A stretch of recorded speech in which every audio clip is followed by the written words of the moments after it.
los últimos días. ¿Tú crees que ese profesor es un delincuente porque probablemente en un día de furia, ya que lo puede tener cualquier persona, estaba rompiendo los torniquetes del metro? ¿Tú crees que esa persona es un delincuente? Vuelvo a insistir, tú tienes que todo pensarlo en el contexto en el cual se producen las cosas, ¿ya? Las cosas no se producen única y exclusivamente. Ese profesor, si hubiera sido un día normal, probablemente esa persona no te rompe el metro, no te rompe los torniquetes del metro. Pero no fue un día normal. El 18 de octubre en Chile no fue un día común y corriente. Ya fue un día de estallido social. Fue un día en el cual se decretó el toque de queda. Al tiempo después, Piñera sacó a los militares a la calle. O sea, yo te puedo mostrar videos de los militares en la calle disparando a la gente. Ya, y eso es una realidad. Ya te puedo mostrar videos de carabineros cargando a gente con productos incendiarios, ya, para que sean acusados de terroristas, y eso es una realidad. Ya te puedo mostrar la entrevista de Fabiola Campillay del otro día, que quedó ciega por acción de las policías, y que ella todos los días cuenta que despierta en la noche y que quiere volver a ver, pero no lo puede hacer. ¿Por qué? Porque quedó ciega por las acciones del Estado, por un atropello a los derechos humanos. ¿Por qué crees tú, Agustín, que Piñera no sale del país? ¿Por qué Piñera ha anunciado tantos viajes fuera del extranjero y no sale de Chile? No sale del país porque afuera de Chile, fuera de esta frontera, lo están esperando para tomarlo preso. Y lo están esperando para tomarlo preso porque del 18 de octubre en adelante en Chile hubo atropello de los derechos humanos por violencia sistemática desde el Estado hacia las personas. Ahí está parte de lo que ocurría en una clase a distancia. Quien habla es el profesor de Historia de la localidad de Tomé, Aníbal Navarrete, y él fue acusado de adoctrinamiento en el aula tras este video que se observa del martes 22 de junio, donde estaba planteando estas declaraciones en torno a hechos ocurridos el 18 de octubre. Está aquí en Pauta Libre la Red el profesor Aníbal Navarrete, con él conversamos a esta hora. Muy buenas noches. Hola, buenas noches. Buenas noches a todos los auditores y televidentes de Red Televisión. Estamos junto a Alejandra Matus y Yasna Levín. Lo primero es preguntarle en qué contexto se da esta situación. ¿Qué edad tienen sus estudiantes y cómo se llega a este aspecto, a este punto que se está debatiendo y que se ve en el video? Bueno, estamos en el contexto de una clase de historia abordando un objetivo que es el OA8, que está relacionado con comparar diferentes visiones sobre el quiebre de la democracia en Chile durante el año 73. Es un objetivo priorizado de primer nivel que, de acuerdo al plan del Mineduc, tiene que ser estudiado durante sexto año. Sin embargo, debido a que los resultados en la evaluación diagnóstica no fueron los esperados, tuvo que ser abordado nuevamente durante el plan de la unidad 0 para el año 2000, en curso para el año 2021. En ese contexto se da el estudio, ¿no es cierto?, de lo que es este objetivo, de lo que es este contenido, y que fundamentalmente lo que estábamos haciendo nosotros ahí era un trabajo de comparación, ¿no es cierto?, y de analizar elementos de continuidad y cambio en torno a la Constitución, a elementos que se mantienen desde los 80 hasta el día de hoy, ya que la clase no solamente estamos hablando de ese tema, sino que estamos hablando, es una clase más extensa en la cual estamos fundamentalmente problematizando sobre los elementos de continuidad presentes hoy en día después, ¿no es cierto?, de lo que fue la dictadura militar. En ese sentido llegamos, ¿no es cierto?, a hacer una comparación y establecer que un elemento de continuidad que teníamos hasta el día de hoy era la Constitución del 80. Y que en ese sentido, el 18 de octubre del año 2019 había abierto la puerta para poder iniciar un proceso de cambio y un proceso de terminar con la Constitución hecha ilegítimamente en la dictadura de Pinochet. Perdón, profesor, ¿cuántos años tienen sus alumnos y alumnas? Son estudiantes de séptimo año, son estudiantes de 12 años. Pero yo aquí quiero ser bien claro, aquí no es un tema de edad, hay una visión muy adultocentrista. No, le estaba preguntando por la edad de los niños para hacernos una mejor idea respecto a lo que había pasado en la clase. Perfecto, por eso te planteo que los estudiantes son de 12 años ya, y se ha planteado hoy en día que estudiantes de 12 años en teoría no tendrían la posibilidad de estar razonando y poder problematizar un cierto hecho histórico. Y en ese sentido, el trato que se le ha hecho a mis estudiantes hoy día ha sido un trato bastante injusto, fundamentalmente en la medida en la cual se ha planteado que estos estudiantes no estarían razonando en torno a lo que está ocurriendo, diciendo que lo que estamos haciendo nosotros es fundamentalmente un ejercicio de problematización. No es un ejercicio en el cual yo estoy estableciendo una verdad absoluta. De hecho, quiero ser bien claro, no es el único video. Hay otro video en el cual hoy día está dentro de lo que es la investigación que está llevando a cabo la superintendencia, en el cual yo a mis estudiantes los felicito por tener opiniones diferentes en lo que es en relación a la temática, y que a través de lo que son las opiniones diferentes, ¿no es cierto?, en un clima, en un ambiente de entendimiento, se puede ir construyendo una mejor sociedad. Entonces, es muy, por así decir, muy tendencioso el video, muy sacado de contexto, ya que es una clase más extensa, no solamente lo que dura ese video que está ahí hoy día dando vueltas en las redes. Ok, ahora profesor, pero cuando usted le dice a este alumno, le dice, ¿por qué crees que Piñera no sale del país? Porque los están esperando. Eso ya no es un aspecto que usted plantee para el debate, me da la impresión. Y quiero saber si lamenta alguna de las expresiones en el video, o ninguna.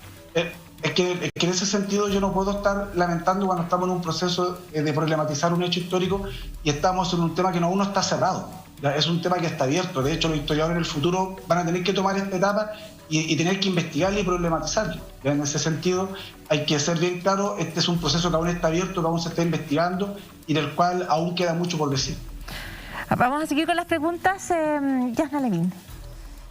Sí, también esto se podría utilizar, como se ha hecho, para hablar de un supuesto adoctrinamiento a estudiantes en los colegios. Lo planteó Marcela Cubillos durante los primeros días y meses, en realidad, del estallido social. Esto como un comentario, profesor, todavía no voy con la pregunta.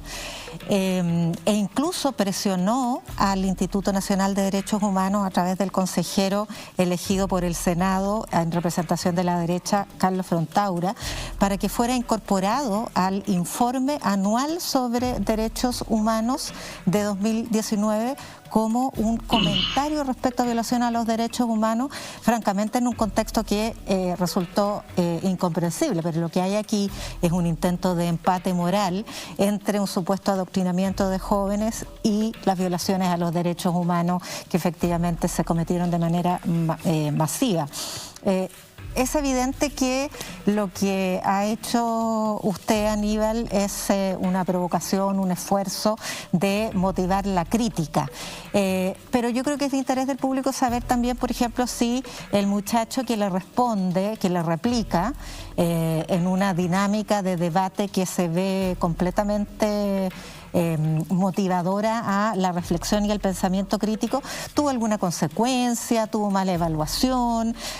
¿Tuvo alguna señal, indicio siquiera de haber sufrido una presión en una relación, en un contexto de relación asimétrica profesor-alumno?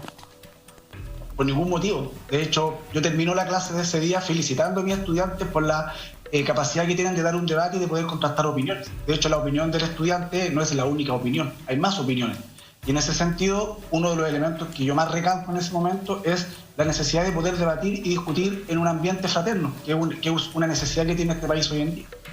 Ahora, además de la denuncia a la Superintendencia de Educación, ¿usted recibía algún tipo de presión, amonestación, alguna represalia de parte del establecimiento educacional? De parte del establecimiento educacional no, yo estoy en plena facultad de poder seguir tomando mis asignaturas como corresponde desde el día martes después del feriado. Lo que sí he recibido hoy día son amenazas de un sector bastante reaccionario y violento de la población chilena. Lo que he recibido yo son amedrentamientos, ha recibido amedrentamiento mi familia, ha recibido amedrentamiento mi hija. En las redes sociales han publicado la dirección de mi casa, la dirección de la casa de mis abuelos, han publicado mis datos. En este momento recibo amenazas por diferentes medios, por redes sociales, donde incluso se ha planteado hasta la idea de qué pasaría, me dicen así, en un día de furia mi hija recibiera un balazo. ¿Ya? Entonces, la situación a la cual ha escalado esto ha llegado a un punto de violencia inusitada por parte de un sector de la población, quiero decirlo, porque lo que también he sentido fundamentalmente ha sido un apoyo cerrado no solamente de mis padres, la de los profesores, que hoy día han sostenido la educación en esta pandemia, sino que también de estamentos de la comunidad educativa, de mis propios estudiantes, de mis propios apoderados, y fundamentalmente de personas que hoy día creen ya que la libertad de expresión, la libertad de opinión es algo necesario para poder construir democracia. De hecho, lo que uno observa en esta situación es un intento, y a partir de lo que usted anunciaba previamente, de esta ley que presentó, o de este proyecto de ley que intentó presentar la ministra Cubillo en su momento, es algo muy similar a lo ocurrido en Brasil, cuando se empezó desde el año 2016 a establecer, ¿no es cierto?, esta ley conocida como escuela sin partido, impulsado por el dictador Temer, ¿no es cierto?, quien llega al poder en forma violenta y destituyendo a Dilma Rousseff en ese momento, y iniciando un proceso en el cual se empieza a perseguir primero a los transexuales, posteriormente a los jóvenes, y finalmente se empieza a perseguir a los profesores que estaban primero que todo problematizando sobre el golpe de Estado del 64 y posteriormente sobre la situación vivida en Brasil el año 2016. Escuela sin partido hoy día se ha transformado en una amenaza a lo que es la libertad de expresión, a la libertad de cátedra y a la autonomía docente.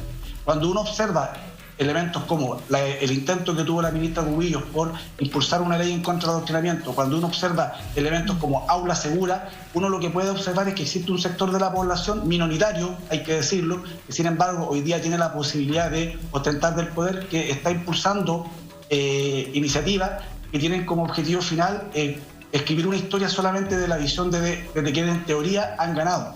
Sin embargo, aquí lo que hay que ser súper claro, existe un sector de la población, ya un sector de este país, un 20%, para ser más exacto, que aún no asimila que a través de en una forma democrática perdió un plebiscito, que aún no asimila que la gran mayoría de la población de este país quiere una nueva constitución, que también establece que uno hace una apología a la violencia en relación a los hechos del 18 de octubre, lo cual es completamente falso. Solamente un sádico podría hacer una apología a la violencia. Yo creo que tal vez Manuel Contreras, Krasnov, Álvaro Corbalán lo pueden hacer, pero un profesor de historia no hace una apología a la violencia, lo que hace es problematizar. Aníbal, de hecho, quiero ser...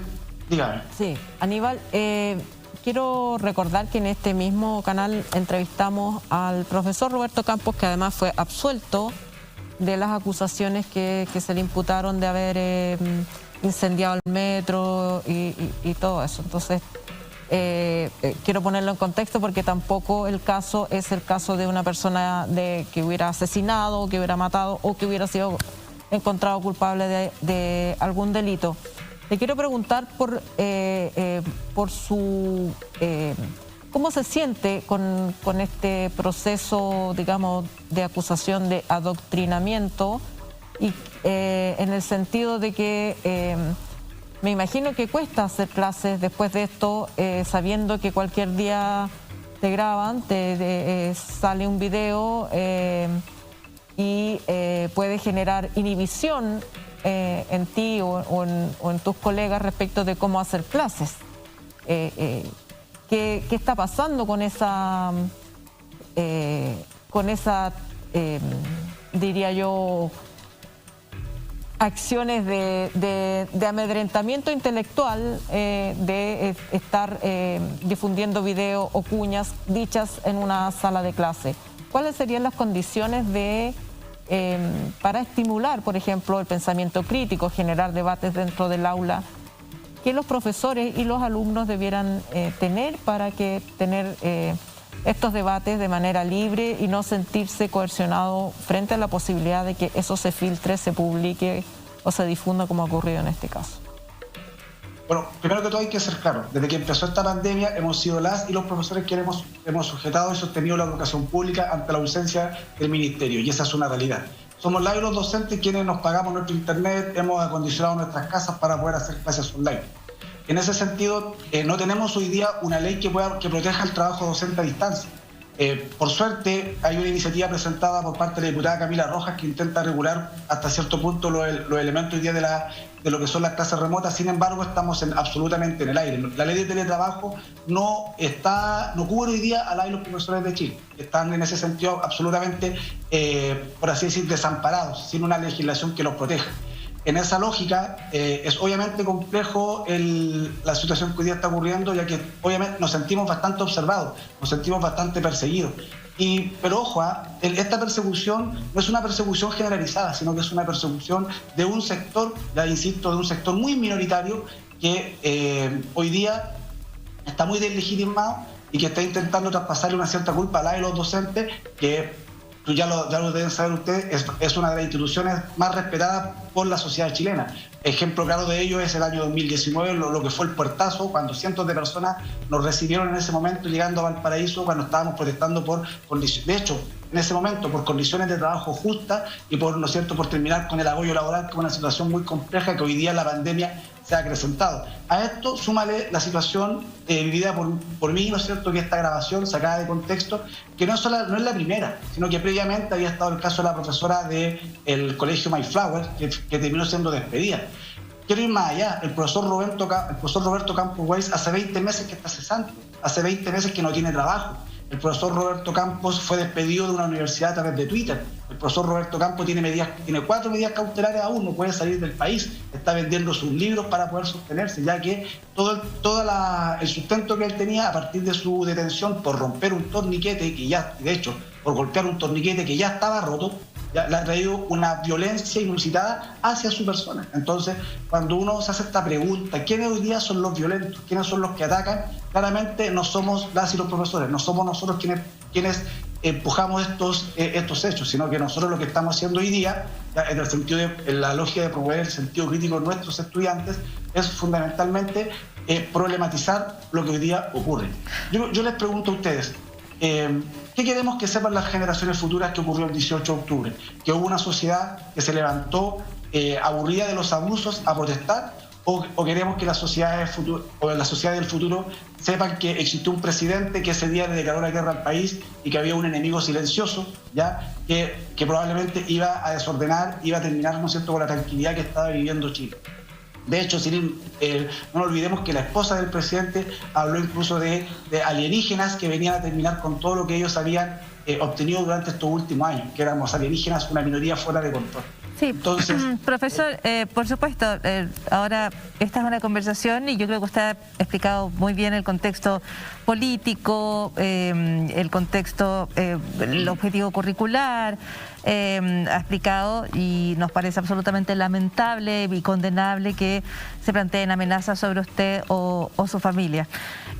Yo quiero preguntarle si usted habló con el estudiante, porque independiente de la cuestión política, histórica, latinoamericanista que usted describe y apunta en reflexiones respecto a la legislación en otros países, si volviéramos por un instante a esa sala de clases, quizás usted nos puede llevar una línea quizás menos política y un poco más personal, contarnos si habló con ese alumno que eventualmente sintió una provocación intensa de parte suya respecto a un tema en torno al cual él había planteado algunas dudas. ¿Pudo conversar con él? ¿Cómo están esos estudiantes? La verdad es que no he podido conversar con el estudiante porque esta situación ocurrió el día viernes, el viernes 19 de junio, y la semana posterior a esta semana que está terminando hoy día, tuvimos una semana de asincrónica que se llama, donde estuvimos trabajando fundamentalmente a través de vía remota con nuestros estudiantes, no nos conectamos.